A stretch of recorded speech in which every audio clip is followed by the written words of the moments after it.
Boom, it's Friday. Can you believe it? It seems like it was only last Friday we was doing this, and we're doing it again. Hey, what a week for building wins. We're going to real quick get to my friend Mason today. Kirsten, you're here. Happy Friday. Way to go. Shannon Clark pumped. Look at that. Just like that. Boom, boom, boom. Love you guys. Hey, what a week this was for building wins, man. I talk a lot about love what I do what I love, right? And this week I was out at MWI in Spencer, Iowa. Spent some time at not Spirit Lake, Lake Okeechobee. I think I got that right. Arnold's Park. Shared some wine or two, maybe, and a little food, and great sales meeting with the folks from MWI Components. And the beautiful thing with that is I talk about love what I do and do what I love, right? And it just reminds me how blessed I am to be doing the things that I love to do. And Wes, my director, producer, friend, pal, buddy, and the guy with the cheap tope. Oh, he's going to kill me for that one. I'm going to get cut. Anyway, but all he talks about is if you're not doing what you love, you ought to figure out a way to do what you love. And man, he is first class with right on with that because I do it every day. And then got back late last night, a little later than I thought because I did wander. I made a rookie error, and I'm gonna admit it. I've been doing this crazy traveling thing for 4+ decades, as most of you know. And I did the one mistake I've never done before, which is didn't take a picture of where I parked in the parking ramp. So that was about a 45-minute ordeal chasing my bag around trying to find my car, but got home this morning, had a pleasure of jumping on, record a podcast with a friend of mine that's been on Building Wins Live, Brett Thorne, with the Building the Future podcast, and we recorded that this morning, and he's gonna release that in a few weeks. So that was a good time, and now we're gonna have Mason Burchette. A dude that I've got to know and love and cherish our friendship. And you're going to love this conversation. We're going to talk about some fun stuff he's got going. So don't go away. We'll be right back.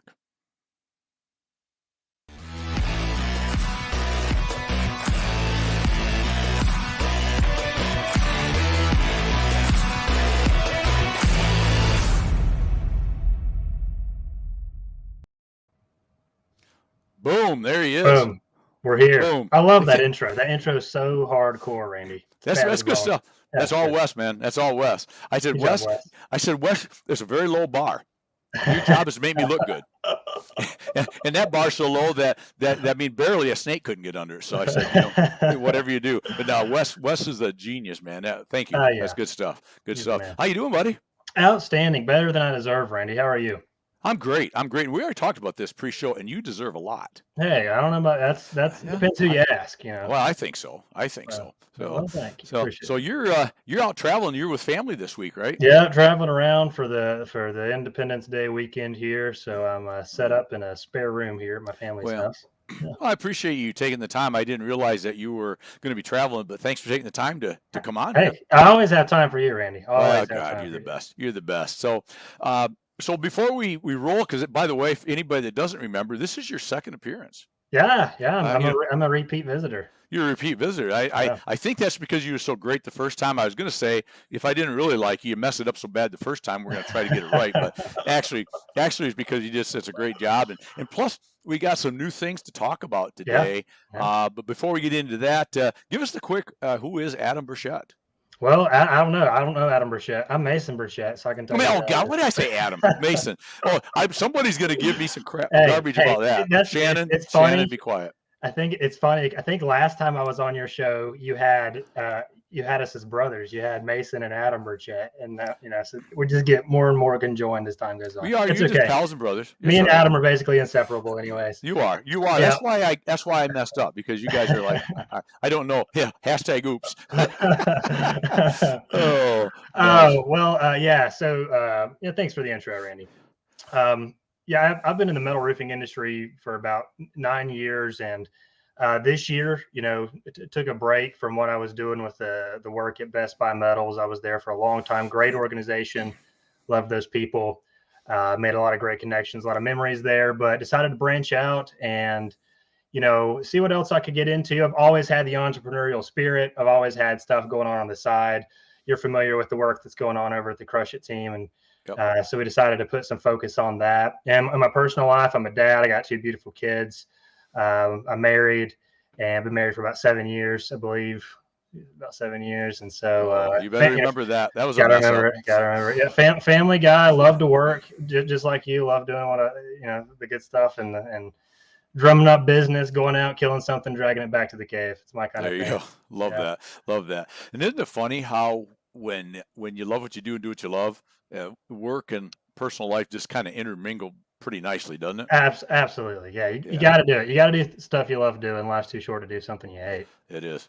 Yeah. It is. Yeah. Yeah, and Wes talks about that a lot. Actually, he's got a podcast that he does that talks all about, if you're not loving what you do, go find it. Right. Yeah. Go figure it Absolutely. out. Yeah. For You just sure. have to. You just For have to. sure. If Wes, if you want to pop that up, give a little free promo, please feel free. But anyways, Wes does a great job with that. So married, kids, Tennessee. Tennessee. You're a lifelong Tennessean. No, I grew up in North Carolina. It's actually where I'm at right now. Oh, are you? Okay. Western North Carolina. Don't hold it against me. I But won't. I do love Tennessee. Can't see myself ever leaving the volunteer state. Love it. Yeah. Love East Tennessee. Yeah, that's my little bit of time.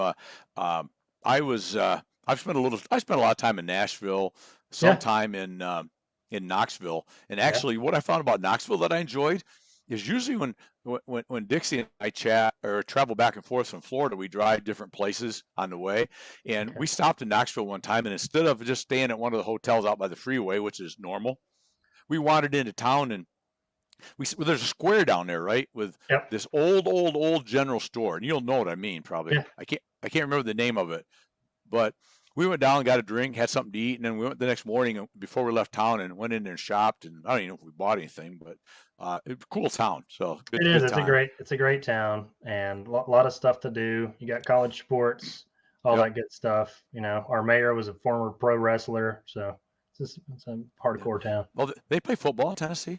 Yeah. Okay. Football, Okay. I'm a baseball. Michigan guy. I had to say it. Hey, by the way, Okay. look at Aaron Carpenter. Got to meet Mason last year. Great first impression. And very Hey, excited. thanks, Aaron. Nice. Appreciate it. Nice. Yeah, Aaron's good dude. So yeah, I had to say I had to have a segue into the Big Ten for a second. Then we'll get into more other stuff. But did you hear the news that USC and UCLA joining the Big?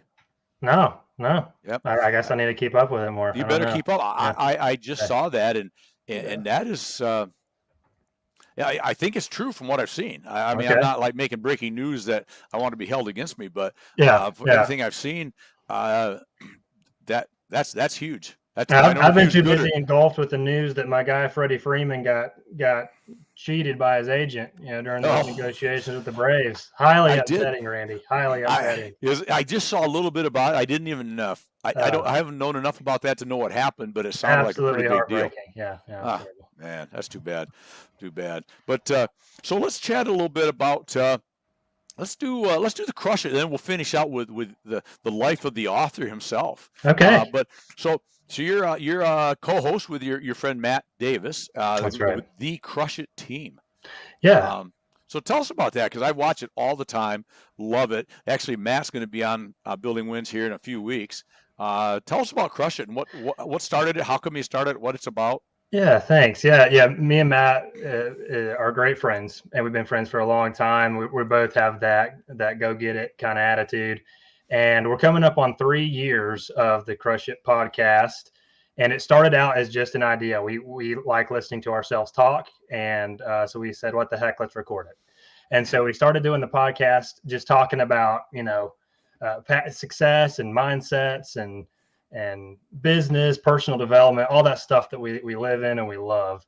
And we just didn't quit doing it. And the ideas kept coming. They kind of grew. And so we started we branched out and kind of built a whole platform around it. We've got a couple of podcasts on the network now. We do some business consulting. We've got online leadership courses that I developed with my good friend and partner, Mark Tipton. We've written a couple of books among the three of us. We're just we're drumming it up in there.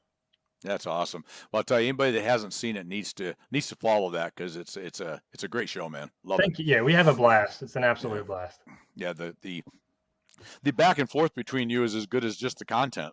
Well, me and Matt disagree on a lot of things, and so it's usually entertaining because we wind up getting in some sort of fight or an argument at some point. At some point in every episode. That's awesome. It makes for good TV. That's awesome. Wes sometimes jumps on with me on air or is co-hosted for me when I can, and I've never mentioned it to him, but we get together when we can for a taco or two or whatever, and we should record our conversations Yeah. when we're there Yeah. because there actually is a lot of brilliance. Oh yeah. Now, hey, there he is. Speak. I don't know if we could record what we talk about, Randy. They're usually alcohol fueled. Well, you certainly couldn't let those recordings go public, Wes. No, get indicted for something. We'll put those on our Patreon. Yeah, actually, or at very least, we don't want to do them live and give you plenty of time to edit, right? There you go. There you go. Oh man, but we've like you talk about with you and Matt, and you guys go way back. Wes and I go back only probably about a year and a half. It might be pushing 2 years now. Okay. We met in a mastermind group, and when I needed a show, or I wanted to do a show, I knew one thing. I don't know what I'm doing with the technology. Oh, look at this, guys. Look at this. Look at Wes and me. I like that pose, Randy. Yeah. Look at that. That is a good pose. Why is it that there's only one good looking out of the 4 there, or 5? I don't understand that. But that was actually part of our mastermind group called Megamind. Okay. And we met up. I don't think any of us there, maybe Michelle and Brian had met once, but basically none of us had met prior to that evening in person. Okay. And Wes and I have got together a few times now in person, but it's like, it's one of those deals where you talk about virtual and a lot of the things that you and I do.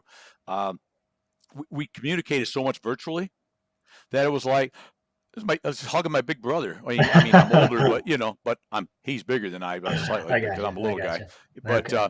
but it was awesome, and that's where we met, and man, he's been a lifesaver. And the best part is, even if we weren't doing this together, we'd just still be buds anyway.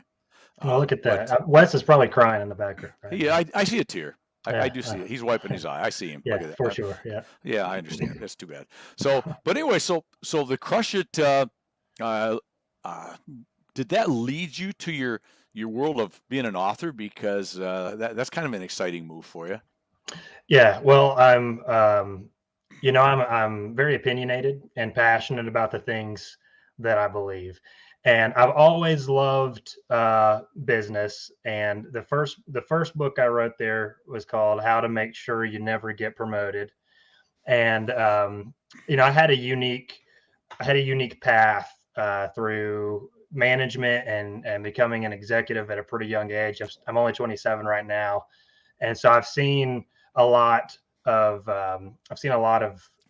organizational management at a couple of different levels, and have had the blessing and the opportunity to be involved with a lot of conversations and hiring and termination and organizational health, and just a lot of good experience. Very thankful for. And so there were just some things that stuck out to me over the years that I saw kind of repeat themselves, that if you do X, then something bad is going to happen. If you do Y, something good is going to happen. There are some things that are just predictable, especially when you're trying to build a career. And I finally just put pen to paper, or I guess fingers to keyboard, and put those thoughts into a small booklet.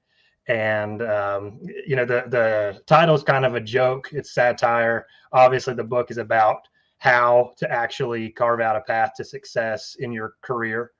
And so that was the motivation for writing the book, to get it out there. I kept it short because I'm not a fluffy guy. I don't really write a lot of fluff. And also, a lot of people don't like to read, Randy, believe it or not. I love to read. I know. But a lot of people don't like to read. And so I figured I'd keep it short, sweet, and to the point. And you can get through that book in about an hour. Right. I read it, and it was like an hour, maybe a refill or two in between. And, was it that bad? No. It was that good. I read it. I gotta get another drink before I can finish this chapter. I can't do this. But Shannon says she can't stand reading either. So I know she can. That's why I keep the book short. Maybe she'll actually read something. No, she may read it. Maybe. She might. Maybe she will. I'll send her a free copy. I'll send you a free copy, Shannon. Nice. Look at that. We're making deals here just like that. I'll sign it. I'll even sign it. Sign it. Wow. Yeah. How come I didn't get a signed copy? I'll get you a signed copy. Well, I told you I left my job. I got to get that book revenue, Randy. Yeah, okay, there you go. But it is a great book. So let's, if whatever you want to talk about the book, we don't want to talk too much so people don't buy it. But what's give us any theories that you want to chat about, because I found it very, like you said, very easy, very quick, but man, spot on. And that's my kind of book too, because I'm definitely a squirrel person, a silver object thing. Sure. I can lose my. I actually 3 minutes ago I forgot I was talking to you. I mean, what podcast is this? Yeah, what am I on? I can be pretty. Every once in a while, I don't know if this has ever happened to you, but my wife will always #Dixie chick will always say, "You didn't just listen to what I said, did you?" Usually I heard enough that I can go, "Oh yeah, I did. What did I say?" And I can usually get something. Yeah. The other day she said something and I go, I got nothing. Completely You're lost right. it. Yeah. I have nothing. Hey. I can't even. I don't even have enough to draw a little straw from. And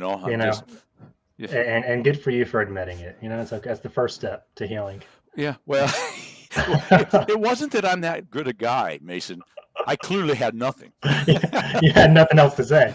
Believe me, I would have took the road of, I did listen to you. You said this, but I like 12 seconds of totals deer in the headlights, and I'm going, you can't even lie about this one. I'm right there with you. I do that.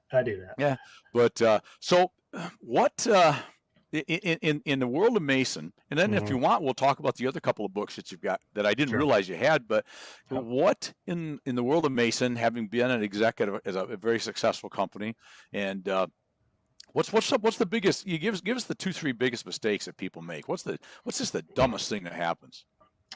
As far as building a career, one of the dumbest things that happens is people leave too soon. I feel like they have their expectations misplaced. The millennial mindset, and I guess now was it Gen Z? Is that the other one? Gen Z? I think that's what it is. Whatever. I can hardly remember what I am. So yeah, these young whippersnappers like myself. We've got it and I don't know if it's just a cultural thing. It obviously is a cultural thing, but we like the instant gratification, immediate satisfaction. We want something, we want it now. And so a lot of times that turns into, well, I've been working at this place for 2 years. I've been here for 3 years and I haven't had, an opportunity to do whatever. And a lot of times that's just, those expectations are misplaced. So really the premise of the book was to kind of help people, number one, identify a company that actually has the potential to allow you to build a career at. And I give some tips on how to help identify that. And then some strategies for making yourself stand out, at that company. Because sometimes career advancement, Randy, sometimes it does come in a year, 2 years, 3 years. And that's great if it does. But sometimes it doesn't. Sometimes you have to wait longer. I mean, some people work 10, 15 years and never have opportunities for major advancement. And if that's not where you're at, that's fine. You've got to be able to identify that and define success for yourself and what you want it to look like. But I kind of lay out a roadmap for identifying the company. Is this a place where I actually can excel, where I can move up? And then I just give some tips on, how to approach, your supervisor or your employer for career advancement opportunities, how to have conversations about pay increases or, accepting more responsibility. Those kind of things are really what are addressed in that book. That's awesome. Yeah, it was like I said, I really enjoyed it, and thank you for writing it. I mean, excuse me. Come on now. A little cough going. You're gonna have to switch to filter tips or something. Yeah, exactly. I need a filter tip on my cigar. I think I might have inhaled once when I shouldn't have. But I as an agent, as a rep, I kind of do my own thing. But I found a lot of things in your book that still resonated, even with building your career with your manufacturers. In my case, right? Sure. It's all the same. It's all the same but different, right? Sure. And so that was your first book, is that correct? That was the first book I read. Yeah. So let me ask you, before we get into the next two, did you have idea book 2 and 3 already in the works? You just did 1 and then released 2 and then released 3, or how did that go? Yeah. The second one was definitely an afterthought, and the last one I just wrote is something I've wanted to write for a long time. Okay. Let's talk number 2. Yeah, I'm let's take sorry. those in order. So the second one I actually co-wrote with my good friend Mark Tipton, and he wrote the bulk of that book. He was certainly the primary author. I wrote just kind of the addendums to the end of every chapter. Okay. And we built an online leadership training platform. It's hosted on the Crush It Team website, and this book was kind of the foundation for that. And Mark's an outstanding mentor and leadership teacher, and he's got a lot to offer. He was a state champion football coach, national sales director in educational sales, and then we briefly worked together in the metal roofing industry as well, where he was director of sales. And so he knows his stuff. You know, he's been in that position of leadership for, as you can see, for over 30 years. That certainly wasn't me, that was him. But he had a lot to offer, and we kind of collaborated on that and got our thoughts together. And that book was about a 10-month project that finally came together. And then we digitized it too and built the online platform, the online training platform based off of the book as well. Okay. Awesome. Awesome. So that led you obviously to book number 3. Yeah. Book Wow. number 3. So that's Matt's book. I didn't write that one. Okay. The one that Matt wrote a great book, and I'll let him talk more about his. Okay. But that was a fun book to write. The one I just finished, and you may not even see it on there, Wes. Sorry to throw you for a loop, because I just actually published this one to Amazon like a week ago. It's hot off the press, Randy. Okay. And let's talk about it. Breaking news. Here we go. It's called How to Always Live Paycheck to Paycheck. And so again, with the satire title, and personal finance is something that's always been a big deal to me. I grew up listening to Dave Ramsey on the radio. My mom forced us to listen to him in the car. You know, I read Total Money Makeover for fun when I was like 12. Had no idea what any of it meant. But you know, I was always big on personal finance. When I first started out in adult life, I made a lot of really stupid financial decisions and learned from those the hard way. Finally got some of that cleared up and realized that personal finance enables you to do really amazing things in life. It's not about having a lot of money. It's about having a lot of freedom. And so again, decided that I would just kind of put the lessons that I've learned so far on paper in a really small book, Randy, that you could get through in an hour after, a couple of drinks in the interim. But you could get through it pretty quickly. And I got that one out last week. So I'm excited about that one. That's awesome. Well, I'll look forward to that one too. I think, look at that. Look at Wes go. Look, he's just finding stuff all over the place. There it is. I'll tell you what, if he don't find it, he'll just make it up. He probably just did that. That's probably not even the cover. I didn't write that. What are you doing? What are you talking about? Oh, that's awesome. Thank you. So that's available now on Amazon, as well as Matt's book and your first book and Mark's book that you co-authored. That's right. Yeah. If you just type Mason Burchette into the search bar on Amazon, all 4 of those pop up instead of having to search each title. Or don't search them at all if you don't want to read them. It's a free country. You can do what you want. It is, as one of the great things, no matter what, it's still a free country, right? Yeah. It's and man, we're days away from celebrating that, aren't we? Oh, it's my favorite holiday. I force my kids. I've got a 6-year-old and a 4-year-old to sit down and listen to me read them every line of the Declaration of Independence every single year. Yeah, absolutely. That is brilliant. Sure do. They have to listen to it. So yes, there you go. Putting in an Amazon book order today. Look at all that. Right. Aaron Thanks, Aaron. Appreciate that, man. Nice job. Yeah. Look at this. Oh yeah, I'm probably going to get a quarter commission out of that deal. Yeah, you just made 75 cents, Randy. All right. No, that's good. Well, I will do the same. So, but that's also. So let's go back to that. So you read every line of the Declaration of Independence to your kids. Sure do. Yeah, it's an Independence Day tradition. They've got to read it. Yeah, I'm making sure that they don't embarrass old dad in civics knowledge when they get older. It's really important, to me for them to be very grounded, even though they're 6 and 4. That probably sounds like nonsense to a lot of people, but I want them to know it's not about fireworks and apple pie. We get to have fireworks and apple pie because a lot of great men and women died for this country. And so that history is important to me, something really near and dear to my heart. So I make sure that they listen to it.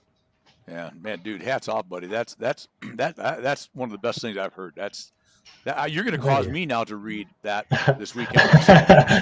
It's good. It's a good, refreshing read. It is. Makes me want to go dump the tea in the harbor every time I read it. Every time. Exactly. Exactly. Well, and it's good that we remember because you just hit something, and I like to try to remind people that care about anything I might ever post about certain other holidays, like especially around like Memorial Day and, Yeah. and Armed Services Day and Yeah. all these things. Is man, we talk about love what we do and live what we love what we do and do what we love, right? But Yep. I get to do that because of so many men and women that have gave their lives, gave their bodies, gave their mental Yeah. health, so that I can do that, right? And man, It's unbelievable. it's not just barbecues. That's like you just hit it, and I loved it. We get to have the barbecues because of what other people sacrifice for us, right? And Yeah, for sure. Yeah, I mean, they would want us to have them. That was the whole point. They want us to be free to have them, but it's imperative that the next generation understands why we get to do those things, and that freedom is never free. Yeah, we got to teach it. Got to teach it. you have to. Freedom's never free, and there's never a free lunch, right? And those are That's two right. for sure things. So No doubt that's about it. that's awesome. So how will you? I think someday it's a little late now, but next year for 4th of July, Okay. I believe you should do a audio visual version of it and read it and post it. Oh, that would be fun. I think you should. I think the Declaration of Independence read by Mason. I like that. I'll at least have one listener. You, yeah, Randy. I will listen. I think that's a brilliant deal. So Yeah. you heard that here first. Another You breaking heard it news. here first. Randy had the idea. What a day! What a day We'll have here on tens Building of Wins listeners. Live. So, well, cool. So more books in the way, I assume, as you're on fire now. Yeah, I mean, we can't stop now. Yeah. I mean, I've got a few ideas that I wanna keep working on. And I try to work on something, even if it's just a few words, every single day.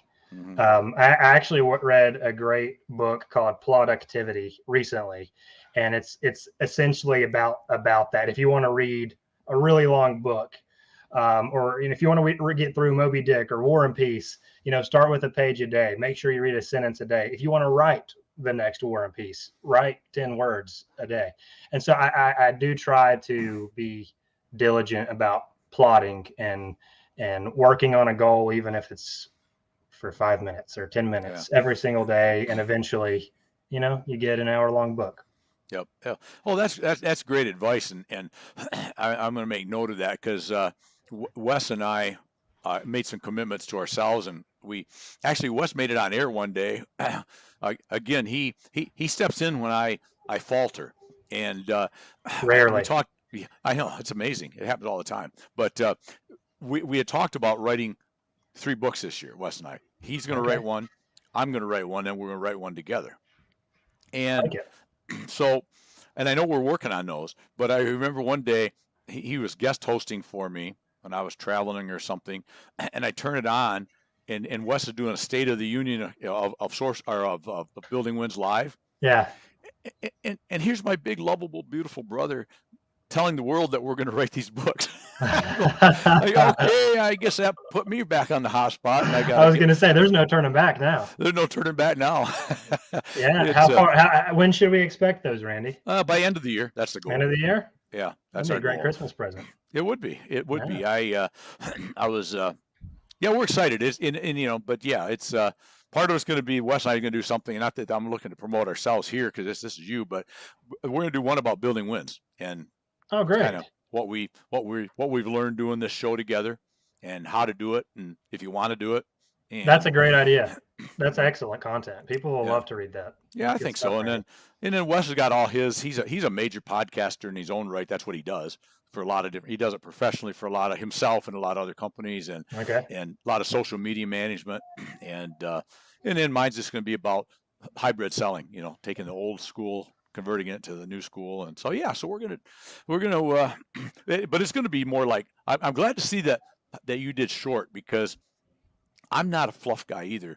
And when I started to write, and I've wrote some stuff, and I'm getting somewhere, but it's interesting is that I felt like I had to do all these fillers because I got to have 400 pages.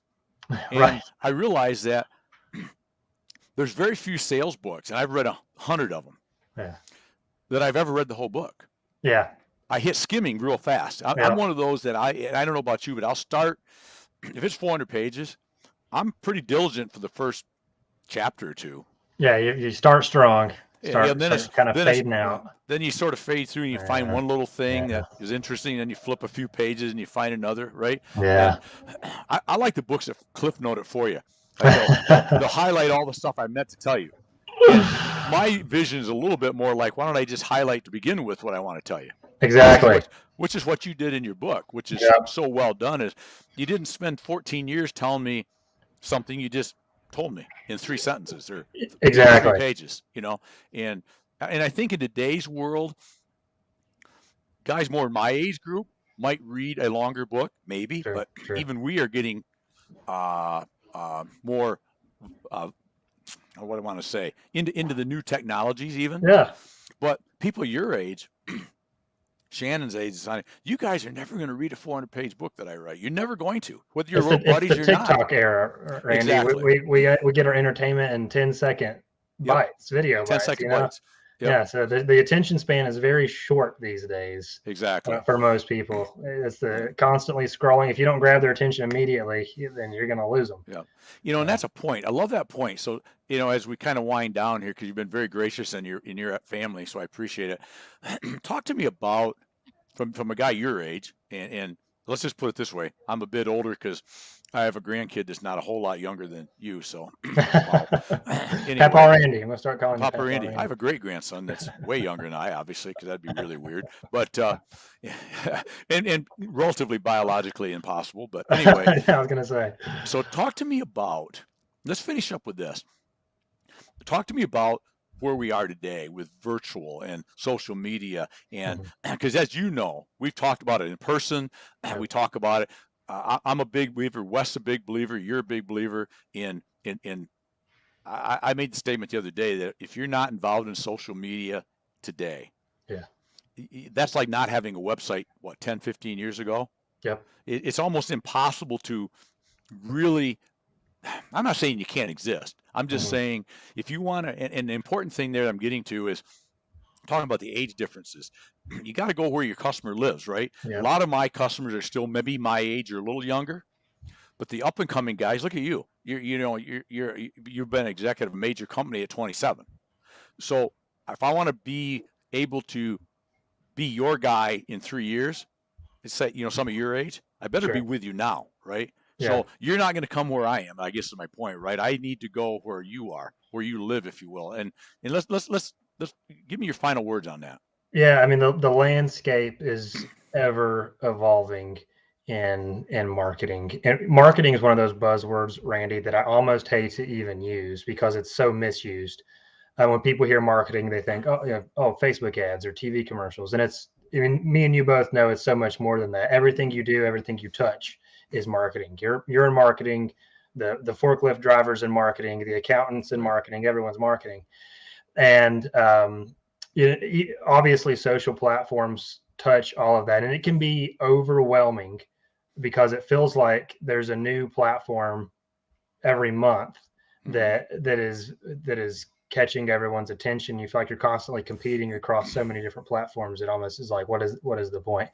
And we talked about this with what we do over at the Crush It team. I think what it boils down to is you have to know what you're good at, Randy, and you have to focus on doing what you love. You can try, like you said, you can try to perfect content and tailor it for every single platform, and you're probably gonna miss the whole point. You're not going to be able to publish stuff fast enough.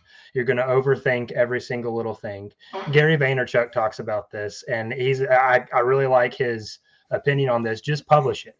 Just publish the stuff that you like to publish. And if it's on TikTok, post it on TikTok. If it's on Instagram, post it on Instagram. Just get the content out there.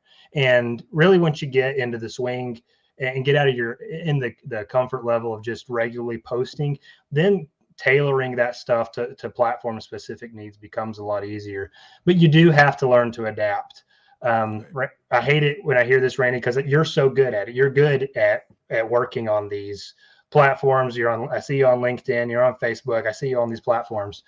And I'm not calling you old because you're not old. You're experienced. But I hate it when I see the generation after me say, "Oh, I don't understand technology, like these younger guys do." That's because you chose not to. It's not above you. You just chosen not to, and it's really not an excuse. I think that everybody has to take the time to make sure that they are adjusting and understanding the landscape as it changes. Dave Ramsey says it this way: the wave's coming, and you can either create a wave, you can ride a wave, or you can get crushed by it. Like, you're not going to stop it just because you choose to not learn or choose to not adapt. It's going to happen. And so starting the wave or riding it sounds a lot better to me than getting crushed by it. I would say that's pretty well commonsensical. I like that. That's brilliant. That's a golden nugget right there, buddy. And you're right. I loved what you said. When I first started doing a lot of social media stuff, I was really concerned about, and took a lot of time. And a lot of people think I spend a lot of time because I might post some things 10 times a day sometimes. Sure. But I don't spend as much time as you'd think I do. Yeah. Because like you said, if something interests me, it probably interests thousands of other people, right? Yep. So if I find it interesting and it's not going to be offensive or stupid, I just throw it out there. And if you like it, that's great. If you don't, it's for okay sure. too. I would rather have an audience of 100 people, Randy, that care about what I'm talking about than have an audience of 1 million people that don't. Right. So don't be fooled by number of views or number of likes. If the audience that you do have is the audience that you want to have, that's what matters.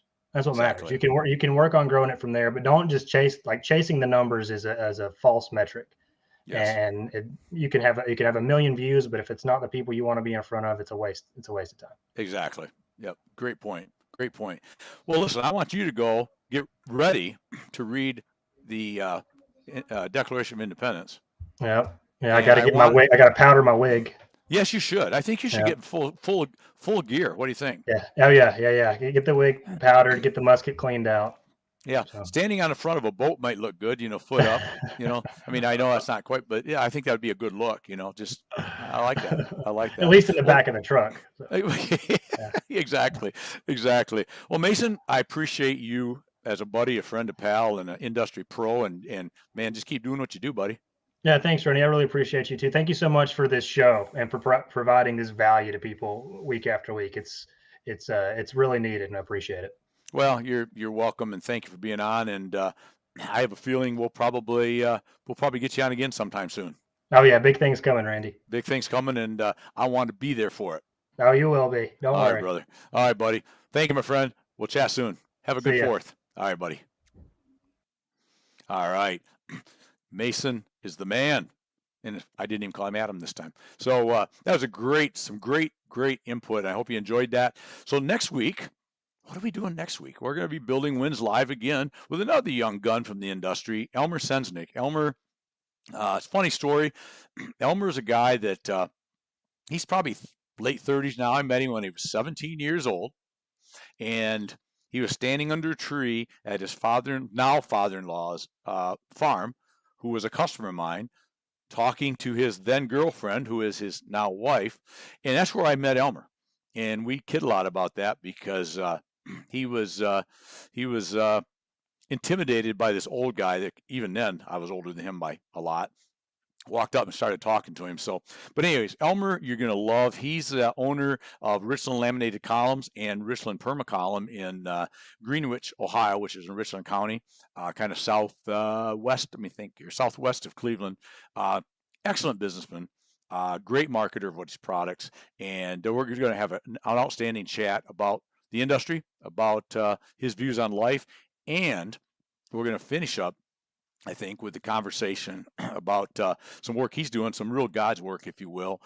He has been 2 years now in Liberia, building villages and of course, preaching the gospel, helping people learn how to literally grow something to eat And that's something took his family and went over there for 2 years. So I mean, that's big time. That's big stuff. Something I think would be massively cool to do. I just don't know that I have what he has to do that. So big hats off to him. So that's next week. So until then, remember, and you heard Mason talk about it. I mean, he's reading these kids the Declaration of Independence. Come on, if he can do that, we can at least take a minute on July 4th to remember what the day is. In between barbecues and a sip of beer and a cigar, we can remember that we get to do all this stuff. We get to live the dream. We get to live it, love it, own it, because of the Declaration of Independence and everything else that people have fought for life. So just don't forget it. Make it a great weekend, a safe weekend, and man, just enjoy. And remember, live it, love it, own it, and make today your best day ever. Until tomorrow. Cheers, my friends.